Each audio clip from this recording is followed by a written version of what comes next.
นาถอรหันต์นามมาโมกขลาให้คอยตั้งเลือเจ้าสถิตเป็นมิ่งเงาเมื่อที่ผู้มานา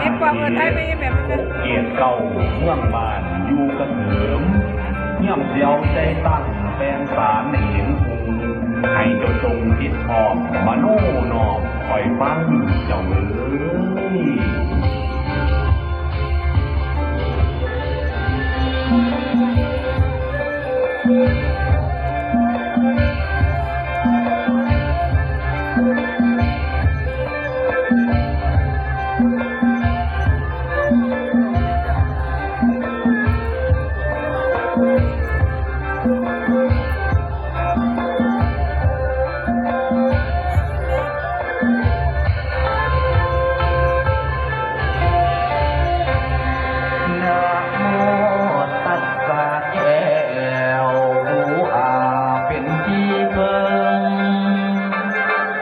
เดมายเสริมเจ้าบุญแก้วหน่วยตามขอให้เวลาหายเสียดีอย่าได้เนาโยข้างทิ้งขาดสิ่งใดติดที่เดชพร้อมใส่โยดวงประเสริฐสีสุมันพาลาเกิดลำโตกาอยู่กะเติมถูกภาวะพะโบพร้อมใส่โยดวงยิงให้มาแนมเนบผาพะเขียนลำอยู่ยืน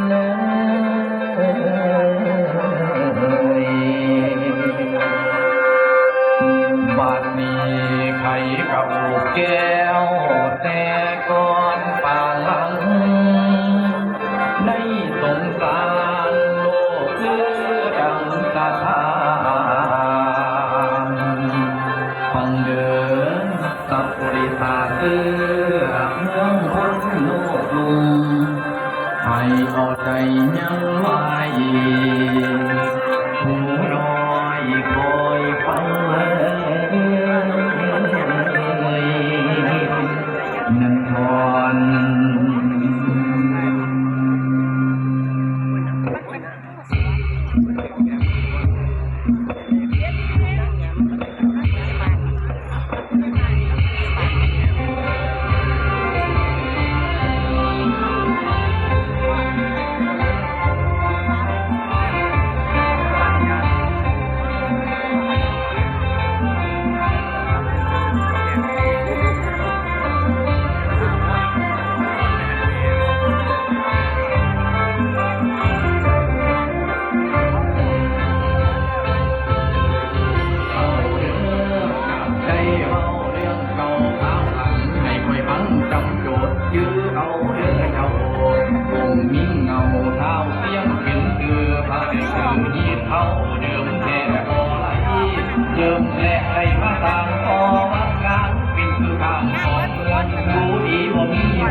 าถาใจไว้คนไหวบ่เศร้าข้าข้าเจ้าองค์ที่ขอรหันคือว่าองค์พันตาองค์นี้องค์นั้นสูงตัวสั้นสุดตัวตาเห็นเป็นที่คนลามไหลลำลงมาไหวบังไฟบอกนมัสการแห่แห่ฟังเอาเด้อคุณแม่หลานที่เราพาเพิ่นภายหน้าต่อไป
จำไว้เอ